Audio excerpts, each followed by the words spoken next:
Everybody, we got something super exciting for you tonight.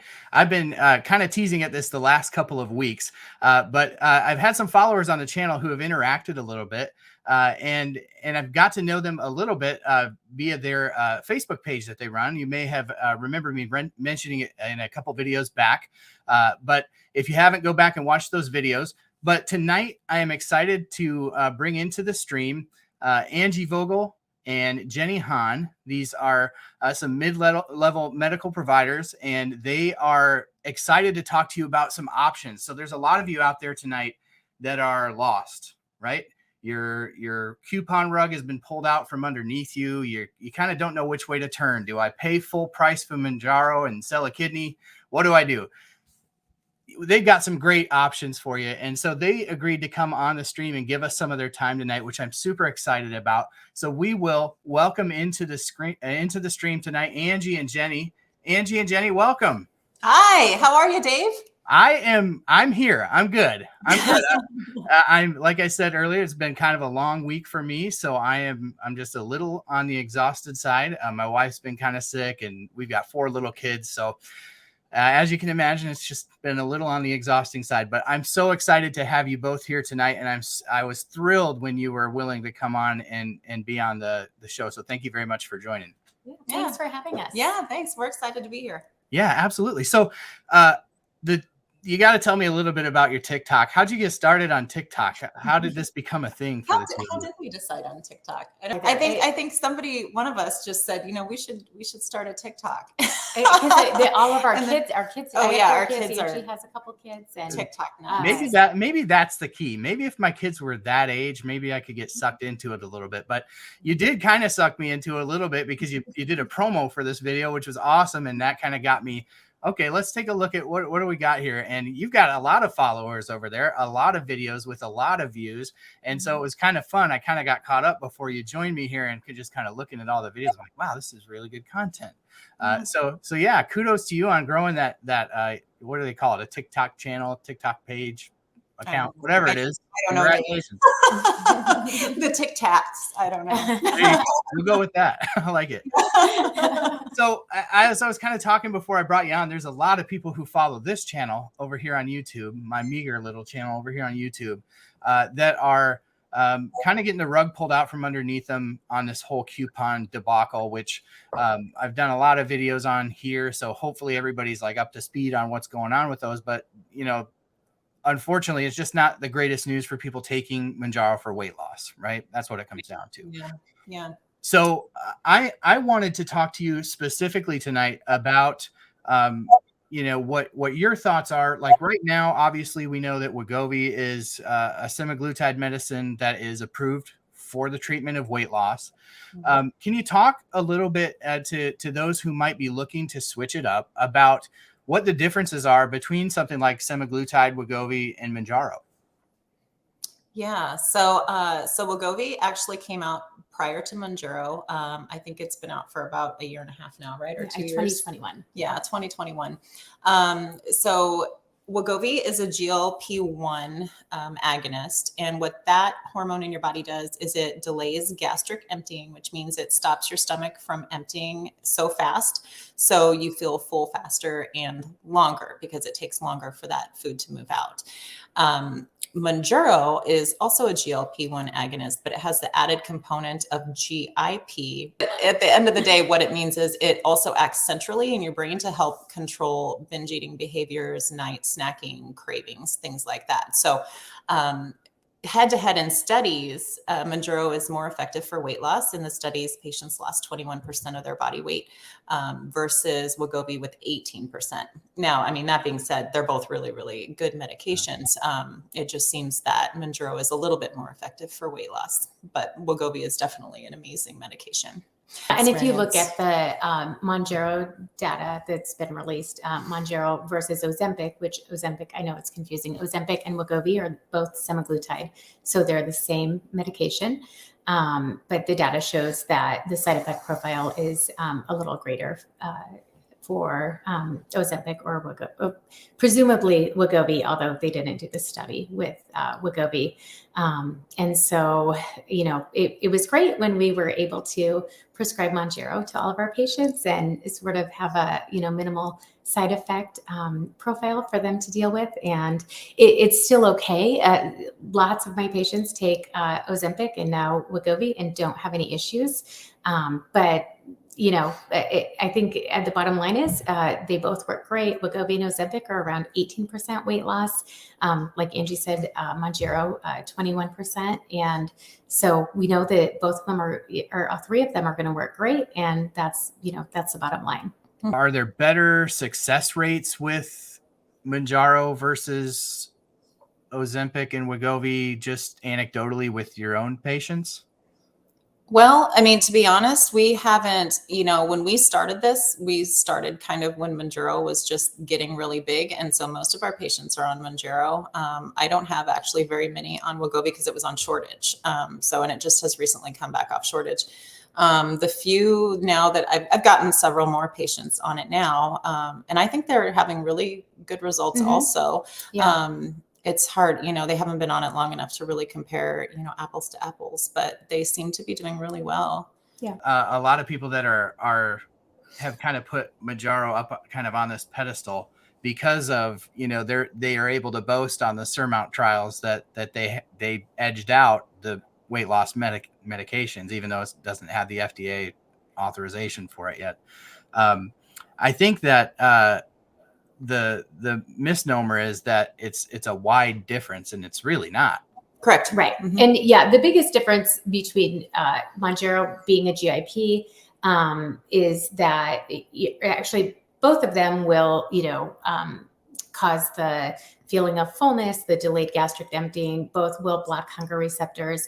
Both will decrease insulin production, but Mounjaro, with the addition of the GIP, also improves your tissue sensitivity to insulin. And so that's the biggest difference between the GIP versus just the GLP. That's interesting that you say that, because when I started on Mounjaro, so I was diagnosed type 2 diabetic in November of 2021.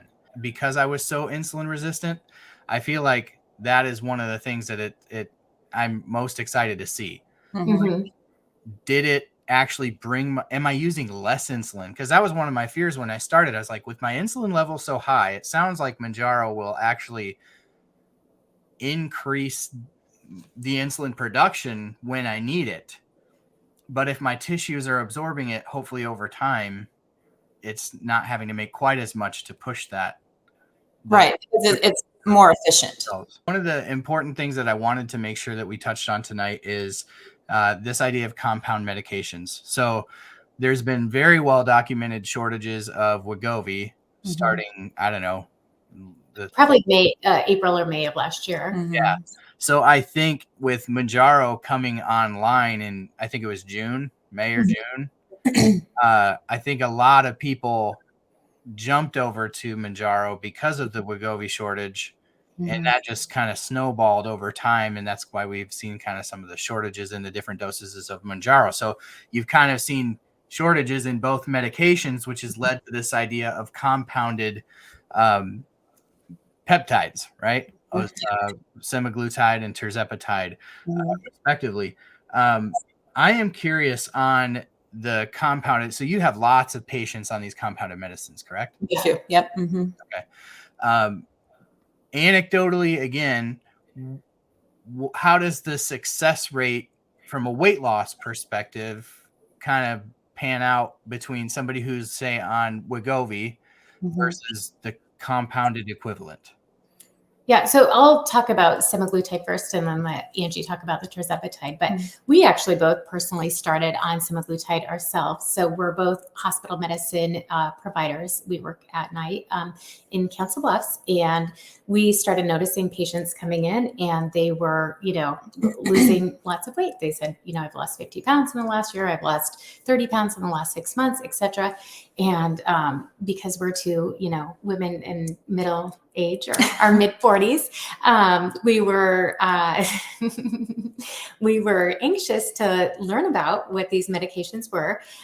We learned very quickly that these medicines are not readily available, and they are very expensive, and they weren't covered under our insurance plans. So we started doing some digging and some research, and we actually both ultimately started on semaglutide compounded in April of this year. So it May hit, and we both kind of looked at each other one night overnight, and we said, this is working. Like I've never been able to lose weight on anything in my life. I've done keto, low carb, I mean, I can go on and on, but, we realized this is really working, and weight is actually coming off with these efforts. And we, it's really kind of our duty to figure out how to spread the word and get the word out there. So at the time, we didn't even know Mounjaro existed, to be quite honest. So we started, kind of throwing around probably the only good thing to come out of COVID, which is telemedicine.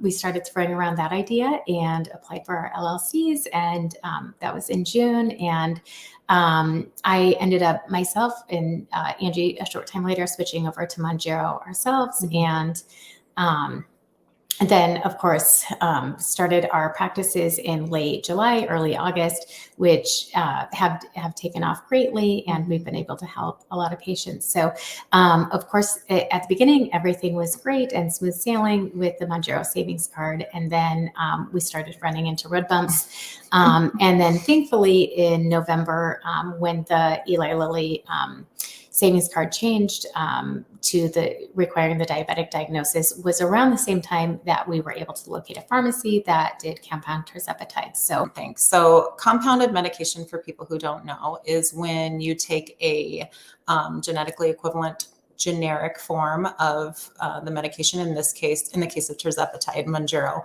and you mix it with something else. The pharmacy we use mixes it with B12. It's, I bet you probably 80 people on the compounded tirzepatide since it started. I think that results wise, I've switched some people from the name brand pharmacy Mounjaro to the tirzepatide compounded, either because, their insurance started covering Mounjaro and now they can't use the savings card and it's still too expensive, or, they're just tired of the drama with the coupon, that brings a lot of anxiety for a lot of people.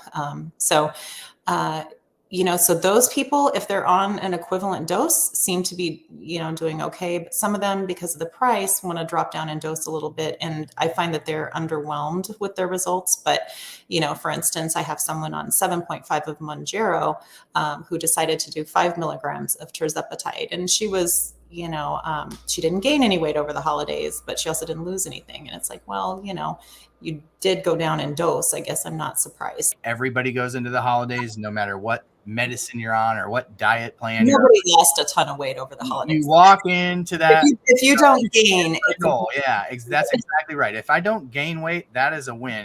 I will say my total newbies, though, that have started on it have been doing really, really well. I had somebody at her 8-week follow-up, I think lost 22 pounds or 21 pounds or something like that. So, so results are very, very similar.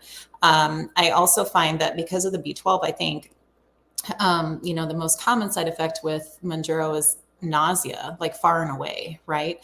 And with the B12, I think that helps mitigate that side effect, because I have not had very many people complain about side effects at all on the tirzepatide. So I know for us that we both did really well on the compounded semaglutide. I felt, again, just by personal experience, pretty sick on the compounded semaglutide. I took Misofran multiple times a week. Once I switched to Mounjaro, I almost never took it. So, that was just a difference I saw, and something I, always like to warn patients about. But, overall, again, guess what? If semaglutide compounded is all that's available for me, and I get a little sick, but I'm dropping pounds, I don't really care that I get a little sick personally. I think anybody who's struggled with their weight for any amount of time would just give you a solid amen on that one. Right. So there's a lot of people that are on the forums, on Facebook, on YouTube, and even on my feed here that are constantly asking me about the safety of the medications because they've seen an article here, they've seen an article there. Can you speak to that a little bit? Yeah, so compounding pharmacies definitely have a really bad rep. And there are some pretty shady ones. You can look on the FDA website. If you like Google FDA compounding pharmacies, you can find a list of the pharmacies with any violations that they've had. So when we researched compounding pharmacies, the one we use, for example, for tirzepatide, we talked with them about how they test their medication for sterility, for potency, and for endotoxins. So the pharmacy that we uses tests each batch of medication that they make each day with 2 separate third-party testing companies to make sure that those things are all where they should be.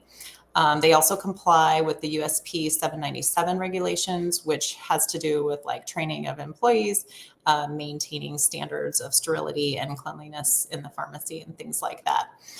The one that we use is also approved by the Board of Pharmacy in each state as meeting, their regulations. So there are a lot of, pharmaceutical companies, though, compounded pharmaceutical companies that, have trouble meeting these regulations and are repeatedly in violation with different, things. So you just have to kind of be cognizant of that and make sure that the provider who is, prescribing these things for you has done their due diligence and really looked into the safety and feels comfortable. Because, at the end of the day, we just want to help people. And it's great if you lose weight, but it's not worth it at the expense of, something really bad happening to you. Absolutely. So. Absolutely. And that's kind of what I've been saying from the get-go, and also why I wanted to have the both of you on the stream. You have a lot of experience in prescribing these compounded medications and kind of following your patients along as they've taken them. And so that, I think, is an excellent point to make. And it also isn't as if, drug companies are completely like clean, free and clear on, things that have happened with medications that people have taken. One of the things that I'm a big advocate on this channel for is doctors and patients. And I always say this: you are the best expert in you, and your doctor is the best expert in medicine. And the two of you need to be making decisions together. Mm-hmm. And so I appreciate that you kind of clearing the air on that a little bit. I always tell people, if you see an ad on Facebook, don't just go clicking and then ordering. Yeah. You know what? I'll say that too. We have in our group spammers that get in there from like fake pharmacies. If somebody tells you that you can buy Mounjaro from a pharmacy for $200, name brand Mounjaro, that's not true. That's not true. Don't send them your money. But people are desperate, which is what's really sad about this whole thing is, you finally find something that works for your health problem, finally. And then it's just like they yank the rug out from under you. And that's really discouraging, and it's really sad. So something a lot of patients don't know is that their employers either opt in or opt out of anti-obesity treatment. A lot of employers don't even know that they're actually not opting in to this treatment. So what we're really trying to do in our group is not only take care of patients, but we also want to be advocates, and we want patients to be their own advocates. So I actually just finished a letter today, which we'll post in our group, and we'll be happy to send the link to you to a Google Doc with a letter. So if a patient's employer is not currently opting into anti-obesity treatment on their insurance plan, it's sort of a letter to encourage them to do so, and kind of the list of reasons why it would be important. We've heard of a lot of single hand patients who have gone and done this and have gotten it changed for big companies. And that changes not just one life, but hundreds or thousands of lives, depending on the size of the company. So, it is really important here what we're doing, but the system we're working in is a bit broken, and we really need to affect change. I'm a healthcare provider. I don't know. I know there's a huge political side of this. There's probably so many things that can be done. I know that recently they introduced, at least for, was it a bill to be introduced to Congress for Medicare coverage. Medicare and Medicaid coverage of anti-obesity medication. Yeah, because right now, at least Medicaid in Iowa and Nebraska are not covering these medicines, which excludes a huge population of patients, and it's really unfortunate. So I know we're just little providers in Iowa and Nebraska, but we're a big group, and I think together we can be mighty, and I think we really can make a difference. Mm-hmm. I love that because you touched on two things that we have touched on the channel recently. The first one being talking to your employer, because really the obesity medicine coverage comes from your employer. It's not the That's evil pharmacy benefit manager. Mm-hmm. Yeah, it's not the evil insurance companies that are saying we're not covering that. It's like you said, a lot of time an educational opportunity for your benefits coordinator within your company to add that to the plan or consider adding that to the plan. Yes. So, and as I said, now is the time to be doing that. If you're somebody who especially has lost access to Mounjaro for weight loss purposes, it's going to be approved later this year, more than likely by the FDA. So it's important to go to your provider right now, or to your employer right now and say, please consider this for next year, because I really would like to be on this medication. I took it earlier this year. I can't take it anymore. And if you don't change this, I won't be able to, and those are just important conversations to have now, because they'll be making those decisions later on this year. The other thing is the HR, I think it's HR 1577, whatever the House resolution is. It's with the Ways and Means Committee. I'm not sure where it is now, but some of my fellow YouTubers here, one in particular, BJ Davis, please check out his channel. He started a petition with change.org to encourage politicians to move that forward. And I'm not sure where it sits right now, but I will link that in the description of this video to please go over, sign that change.org petition. It's a small thing that we can do, because as we all know, when the public sector moves on something like covering obesity medicines and obesity treatments, the private sector follows. And so those will be things that, we want to advocate for. We don't want to do everything reactively. This whole conversation tonight really is us reacting to people being booted off Mounjaro. So what can you do? Or shortages of the GLP-1s. What can you do? Well, one of the things that we can do proactively is we can advocate for the future when there are ample amounts of these medications, because the world has understood what they can do. And we've worked together, all of us collectively, on TikTok and YouTube and Instagram to spread the word about these awesome medications. Enough people will be in the game, but will it be accessible? And I think accessibility is going to be a big question of the future. And those are some things we can be advocating for now. So I appreciate you bringing those topics up, Jenni. So I really appreciate the both of you coming on and talking a little bit about your experience and you're treating your patients amid these kind of crazy times with these GLP-1s and with the Mounjaro. How can people get a hold of the two of you if they want to explore what their other options are? So a couple of ways. One is that we do have the Facebook support group, which obviously you've joined, and we're thankful to have you there. That again is called Mounjaro, Ozempic, Wegovy patient support group, I think Nebraska and Iowa.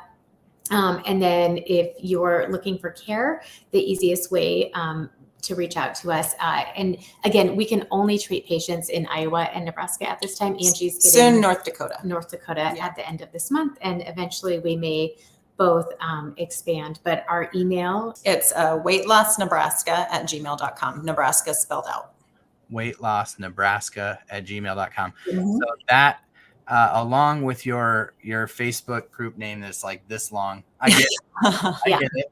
But both of those things will be in the description, so you don't have to remember all that. So that'll be down below. And I've appreciated you letting me be a part of that group. Really good information there. It's for a Facebook group, it's very controlled and very well moderated. I think you've done a good job of curating that, which this day and age on Facebook, especially in the Mounjaro world, like some of those groups are a free for all. Yeah, we were just talking about you and Alex's big group. Say that again. Are you in Alex's big group? Alex, I'm like diabetics are not allowed to be in that group. Oh, they're not allowed to be in that group. I've been discriminated against. Yeah. Sounds like I'm missing out, though. I might have to backdoor my way. I might have to make my life choice. We try, and we have great moderators, and thanks right back to you, because it's, due to patients like you who are, sharing your story and getting the word out there that people are aware of it. So, yeah. There's other options. Don't give up, folks. If you've been kicked off the Mounjaro, if you're, not able to find, hopefully Wegovy's kind of getting straightened out, but there are other options, compound medications. You've heard it tonight. Some of the stories that Angie and Jenni have shared. Appreciate you coming on the stream and sharing your information. I won't keep you any longer. It's been a long night for you two, I know. So I appreciate you coming on. Hopefully we can do this again sometime. And again, the description in the description below, you'll be able to find how to get a hold of these gals if you are looking for more information, or if you're looking to switch providers or find a new provider. Please reach out to them. And thank you so much, ladies, for coming on the stream tonight. Thanks a lot, Dave. All righty. Have a great night. All right. You too. Ladies and gentlemen, I hope that was a super helpful interview for you. There was a lot of information there to unpack, but hopefully if you're somebody who is looking right now for options because the rug has been pulled out from underneath you, I hope we have given you some great information tonight of what the next move might be. So please, again, check out the links in the description below to get a hold of these gals. Some of you have reached out even recently and asked, hey, how do I get a hold of these gals? I've called them their practice several things over the last couple of streams. I think Push Health maybe is what I referred to them, but they will be linked in the description below. Please reach out to them, and we certainly thank them for joining tonight.